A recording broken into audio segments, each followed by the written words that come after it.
ఈ పర్సెంటేజ్ లేనిది, ఈ కాంట్రాక్ట్ లేనిది, అసలు ఈ సమయం గడువేంది. దాని బదులు మచిలీపట్నము, విజయవాడ, గుంటూరు అనే ప్రాంతం ఉంది కదా, పక్కనే కదా, అన్ని లెక్కేస్తే ఇంచుమించు 40 లక్షల జనాభా కూడా ఇక్కడ ఆల్రెడీ ఉంది కదా, హైవే ఉంది కదా, పోర్ట్ ఉంది కదా, ఎయిర్పోర్ట్ ఉంది కదా. ఇక్కడ ఏమన్నా కట్టండి బిల్డింగ్లు, మనకు రాజధాని అంటే ఏమి బిల్డింగ్లే కదా, అడ్మినిస్ట్రేటివ్ బిల్డింగ్లు ఇక్కడ కట్టొచ్చు కదా అని చెప్పినారు.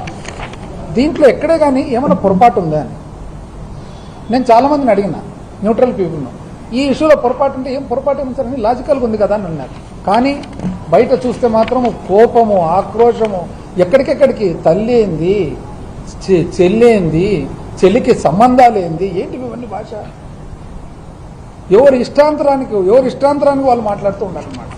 అసలు ఈ సంస్కృతి ఏమో మాకు అర్థం కాలేదు. ఇది కాక ఏం చెప్పినారు ఆయన, ఇప్పటి వరకు ఎకరాకు 2 కోట్లు అంటే ఇంచుమించు 2 లక్షల కోట్లు అవసరం ఉంటుంది కదా. మీరు 7 ఏళ్ళు ముఖ్యమంత్రిగా ఉన్నారు కదా, 7 ఏళ్లుగా ముఖ్యమంత్రిగా ఉన్నప్పుడు మీరు ఇంతవరకు 2014 నుంచి 19 కేవలం 5,335 కోట్లు మాత్రమే ఖర్చు పెట్టిండేది. 5,335 కోట్లు మాత్రమే. ఆ రోజుకే మీరు చెప్పిన అంచనా ప్రకారం 1,00,000 కోట్లు కావాలా. మీరు 5 ఏళ్ళకి అంతే కదా ఖర్చు పెట్టినది. ఆ తర్వాత ఇప్పుడు మళ్ళా 47,000 కోట్ల అప్పులకు తయారు చేసుకున్నారు, 13,000 చేసినారు, 5,500 మీరు చూస్తే మొబైల్ అడ్వాన్సులు తీసుకున్నారు. మరి ఇంతవరకు ఈ ప్రభుత్వం వచ్చిన తర్వాత 2 సంవత్సరాలుగా 2,500 కోట్లు మాత్రమే ఖర్చు పెట్టినది. మరి ఒక దాంట్లో 2,500 కూడా 960 కోట్లు వేరే పనులకు మళ్ళీ వాడుకున్నారు. ఈ ప్రకారంగా ఎప్పుడండి మీరు కట్టేది, ఏంది మీరు చేస్తున్న పని అనేది ఆయన ప్రశ్న. నేను చాలా మందిని అడిగాను, ఇదేమన్నా తప్పు ఉందా అంటే కరెక్టే కదా సార్, దీంట్లో ఇవన్నీ ఫిగర్స్ అని గవర్నమెంట్ ఫిగర్సే కదా, తప్పేముంది. ఆ తర్వాత ఈ రాష్ట్రంలో దీని వలన, ఈ పాలసీ వలన, ఈ పరిపాలన వలన అసలు సామాన్య మానవుని జీవితము ఏ వైపు సాగుతుంది, సంక్షేమం ఎక్కడుంది, పరిపాలన ఎక్కడుంది. నాడు నేడు పనులన్నీ నిలిచిపోయినాయి, స్కూళ్ళు ఆసుపత్రుల పనులు నిలిచిపోయినాయి, పట్టించుకునే నాదుడే లేడు, పిల్లలకు ఇవ్వవలసిన విద్య దీవెన లేదు, వసతి దీవెన లేదు. ఇవన్నీ కలిపితే పిల్లలకు సంబంధించిన విద్యా అంటే స్కాలర్షిప్లు మాత్రమే ఇంచుమించు 10,000 కోట్ల బకాయిలు ఉన్నాయి. ఆరోగ్యానికి సంబంధించి ఒక ఆరోగ్యశ్రీ బకాయిలే 2,600 కోట్లు ఉన్నాయి. ఏంది పరిపాలన అని అడిగినాడు. 10,000 కోట్లు కరెక్టా కాదా? తప్పంటే మీరు చెప్పండి వచ్చి, అంతేగాని తల్లి ఏంది, చెల్లి ఏంది, సంబంధాలు ఏంది, ఏంటి దీనికి సమాధానం చెప్పండి. కాదు 9,000 చిల్లరనే, 8,000 చిల్లరనే, అసలు 2,600 కోట్లు ఏది దీని ప్రకారంగా నిజం చెప్పాలంటే చూస్తే 3,000 చిల్లర కనపడుతుంది యాక్సెసరీస్ వేసుకుంటే. వ్యవసాయం పూర్తిగా దెబ్బతినింది, ఏ పంటకు గిట్టుబాటు ధర లేదు. మరి ఆర్బీకేలు అయితే ఆగిపోయినాయి, ఉచిత పంటల బీమా తీసేసినారు, ఈ క్రాప్ బుకింగ్ జరగడం లేదు. మరి దాదాపు ఏది మెడికల్ కాలేజీలకు సంబంధించి 5,000 కోట్లు అవసరం ఉంది. అంటే వ్యవసాయదారులు, రైతుల పరిస్థితి అదోగతి.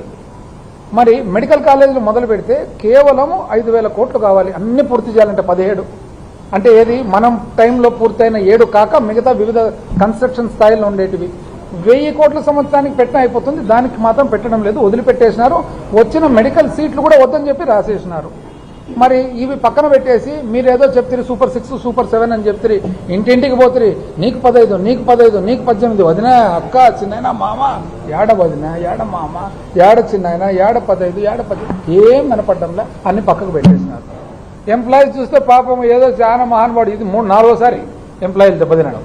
మళ్ళా 4సారి కూడా నేను ఒక పెద్ద మనిషిని అడుగుతాయి, కాదయా 3 సార్లు అయింది కదా, 4సారి ఎట్లా మోసపోతారా మీరంటే, బాగా చదువుకున్న ఎంప్లాయీ ఏమని నడిచినా మధ్యలో గ్యాప్ వచ్చింది కదా సార్ కొద్దిగా అనమాట. ఇది వాళ్ళ పరిస్థితి ఎంప్లాయీలకు.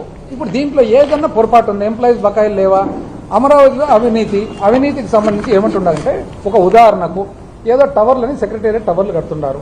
ఆ టవర్లు కట్టేదానికి మీరేమి 52 లక్షల అప్రాక్సిమేట్గా చదరపడుతుంది. దానికి కానీ ఏకంగా అడుక్కు ఎంత పడుతుంది? 14,800 రూపాయలు. అసలు 14,800 రూపాయలు అడుక్కేంది మనకు మద్రాసులో, బెంగళూరులో, హైదరాబాద్లో అపార్ట్మెంట్ 5,000కు అద్భుతమైన అపార్ట్మెంట్.